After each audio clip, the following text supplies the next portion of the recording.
ഈ Satwik റഹീമിന്റെ God father Boche എന്ന ബോബി ചെമ്മണ്ണൂരാണ് എന്ന് നമ്മുടെ മാധ്യമങ്ങൾ പറഞ്ഞെന്ന് വരില്ല.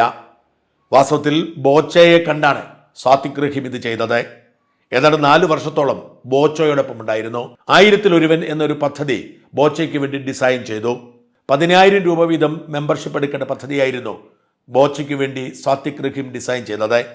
അതിൽ നിന്നാണ് ബോച്ചെ ലോട്ടറി, ബോച്ചെ ടീം ഒക്കെ പിന്നീട് രൂപം കൊള്ളുന്നത്. ആ തട്ടിപ്പുകളെല്ലാം പിന്നീട് പാതി വഴിയിൽ നിലച്ചു പോവുകയായിരുന്നു. ബോബി ചെമ്മണ്ണൂറിന്റെ തണലിലും ആശീർവാദത്തിലുമാണ് വാസ്തവത്തിൽ സാത്വിക് റഹീം വളർന്നു പന്തലിച്ചത്. ഒരു ചലച്ചിത്ര നടിയുടെ പരാതിയെ തുടർന്ന് ബോബി ചെമ്മണ്ണൂർ അറസ്റ്റിലായി ജയിലിൽ നിന്ന് പുറത്തേക്ക് വരുന്ന സമയത്ത് ബോബി ചെമ്മണ്ണൂരിനെ സ്വീകരിക്കാൻ മാത്രമല്ല വഴി തടയാൻ പോലും മുമ്പിൽ നിന്നത് ഈ സാത്വിക് റഹീമായിരുന്നു. അങ്ങനെ ബോബി ചെമ്മണ്ണൂരിന്റെ ആശീർവാദം കൂടി ഈ സാത്വിക് റഹീമിനുണ്ടായിരുന്നെന്ന് ഓർക്കണം.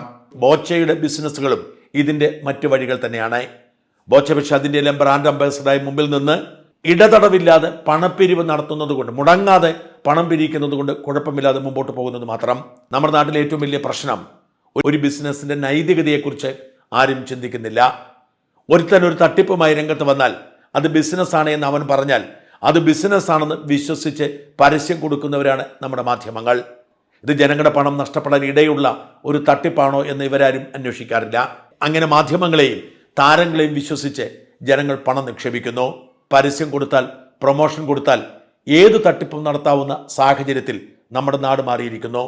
ആ തട്ടിപ്പിനും വെട്ടിപ്പിനും കുടപിടിക്കുന്നതും നേതൃത്വം കൊടുക്കുന്നതും നിർഭാഗ്യവശാൽ നമ്മുടെ സിനിമാ താരങ്ങളാണ്. ഇത്തരം സിനിമാ താരങ്ങളുടെ ആർത്തിയിൽ കുടുങ്ങിപ്പോയതാണ് ജയസൂര്യ. ജയസൂര്യ ഈട് വിളിക്കുമ്പോൾ ഏറ്റവും കൂടുതൽ ചങ്കിടിക്കുന്നത് ബോബി ചെമ്മണ്ണൂരിന് തന്നെ. ബോച്ചയുടെ അനേകം സാമ്പത്തിക ഇടപാടുകളെക്കുറിച്ച് കേന്ദ്ര അന്വേഷണ ഏജൻസികൾ അന്വേഷണം നടത്തിക്കൊണ്ടിരിക്കുന്നതിനിടയിലാണ് ഇപ്പോൾ മറ്റൊരു പുലിവാലിൽ കൂടി ചെന്നുപെട്ടിരിക്കുന്നത്.